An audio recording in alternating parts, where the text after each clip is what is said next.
Good day, everyone. Hope everyone's doing well today.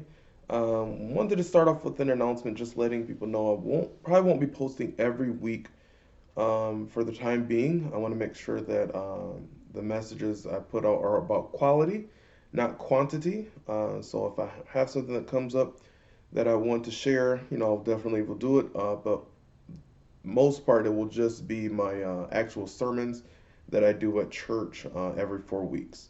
But I want to get into the message today.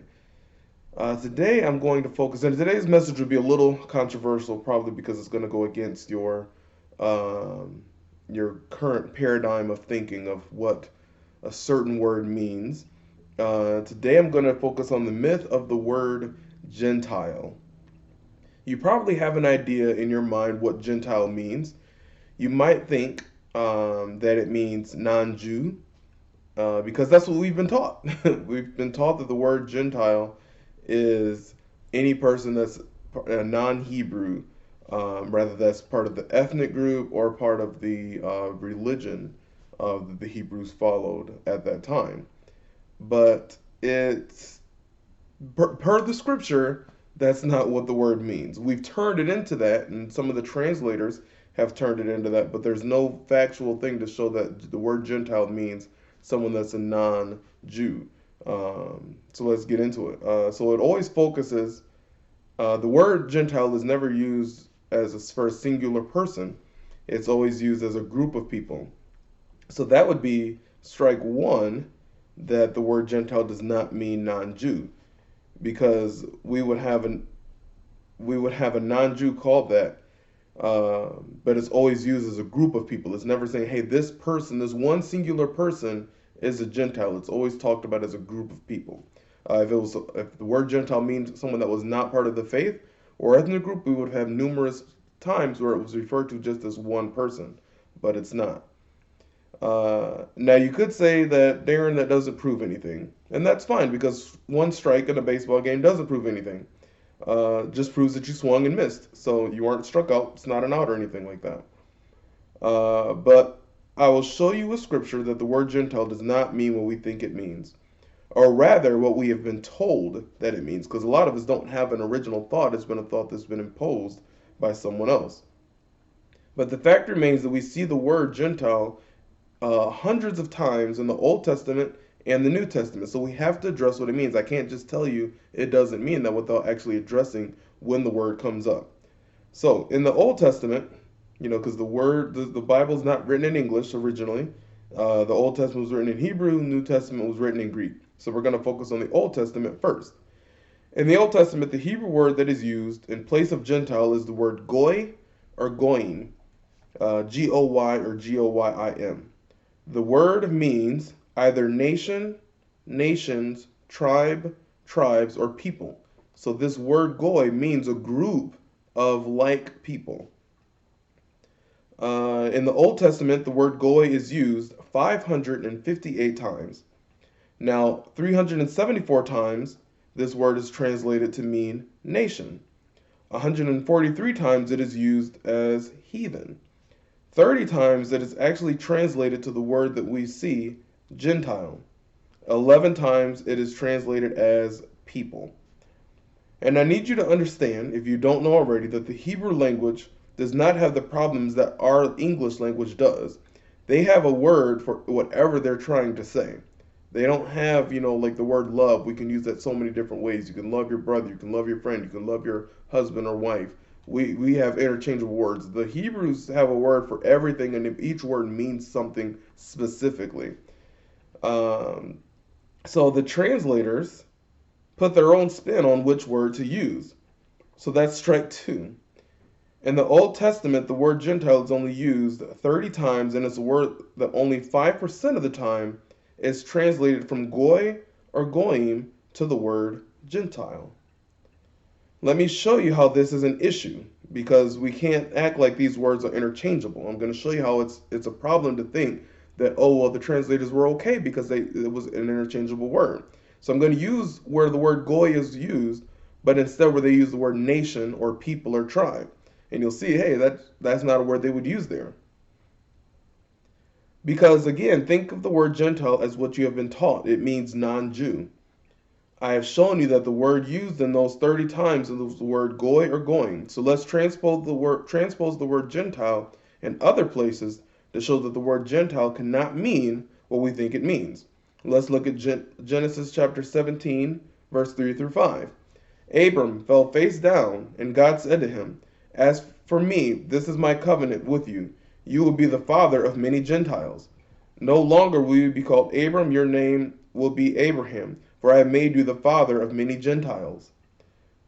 So the word that's really used there in the English language is the word nations.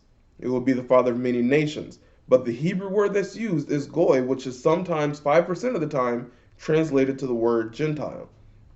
Now was Abraham the father of all the heathens or all the non-Jews? No, heaven forbid, he is not. He is not the father of the Gentiles, is what we know the word to be. He is the father of all nations. When we see the word Gentile, it just means people or nation. The thing about the Hebrews is that they are a faith and a people. So if they wanted to convey that a person they were talking about was a foreigner, they would use the word foreigner, which they do all the time. With when I'm trying not to be political, but usually this is when a liberal propaganda thing will put up and they'll say, the scripture tells us to take care of the foreigner when they're talking about immigration policies. And they'll quote a scripture about being kind to the foreigner. So they have a word for foreigner in the Hebrew language and the Hebrew faith. They don't, but it's not the word Gentile. They use foreigner, they use outsider, they use something else of that nature. If they wanted to convey that the person was not of the Hebrew faith, they would have said what faith they were in, because the Bible is very descriptive. They would have said this person's a pagan, this person worships Baal, this person worships Dagon. They would have gone through whatever, they would have been specific. Just think about the Bible. It is extremely descriptive. It tells us where every single person is from. It tells us every descriptor about the people. They tell them what color they are, what their traits are, what kind of hair they have. They're not going to just do a blanket statement and say, oh, these people that are non-Hebrews, oh, they're this. No, we know that people are Greeks. We know when the people are Romans. We know when they're from Macedonia. We know where they're from Persia. We know where they're from all of these neighboring countries. They don't just say a blanket statement. It's like, oh, no, that's a Gentile over there. There is no blanket statement for a non-Hebrew. They are very descriptive. So it simply can't mean foreigner or alien because that is based off geography. Then we know that the kingdom of Judah has moved around so many different places.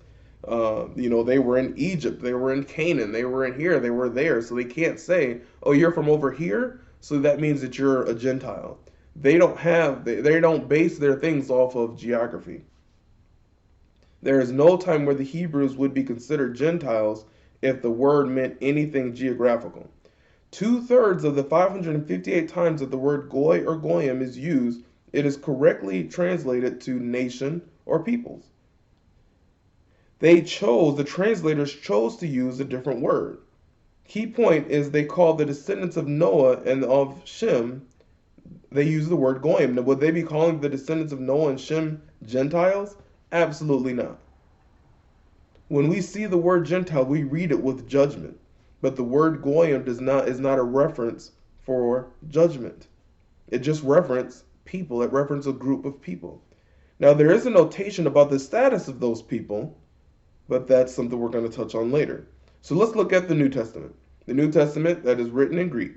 There is no Greek word for non-Israelite. Why would they have a word for that? Because again, they will just tell you where the person is from, which they do, especially in the New Testament, because the majority of it is written by scholars, so they definitely are going to tell you as much description as possible. So, but the word Gentile is seen 93 times. The word that is used there in Greek is the word ethnos, ethnos. Sometimes the S isn't there, depending on which kind of Greek you're looking at. So 93 times in the New Testament it is translated as Gentile. 64 times it is translated as nation. 5 times as heathen and 2 times as people. Now the Greeks have words for outsider and alien. Ethnos is their word for nation, just like goy was the Hebrew word for nation. And again, the Greeks don't have a broken language like the English do. So they have a word to designate every single thing that they wanted to convey. So let's look at ethnos in action when it's translated to what we look at it as Gentile, okay? Luke chapter 7, 1 through 5. When Jesus had finished saying all this and hearing of the people, he entered Capernaum.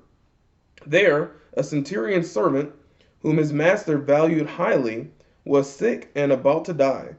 The centurion heard of Jesus and sent some elders of the Jews to him, asking him to come and heal his servant.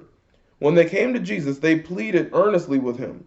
This man deserves to have you do this, because he loves our nation and has built our synagogue. So he said he loves our nation. The word ethnos is used. So let's transpose Gentile over the word that's used there. This man deserves for you to have done this because he loves our Gentiles and has built our synagogue. Would they be referring to themselves as Gentiles, even though that they are, it clearly says here with all of the context here, that these are Jews? They wouldn't call themselves Gentiles the way that we look at the word Gentiles. Luke chapter 23, verse 2. And they began to accuse him, saying, We have found this man subverting our nation. He opposes payment of taxes to Caesar and claims to be Christ a king. Now again, let's transpose the word over there. We have found this man subverting our Gentiles. He opposes payment of taxes to Caesar and claims to be Christ a king.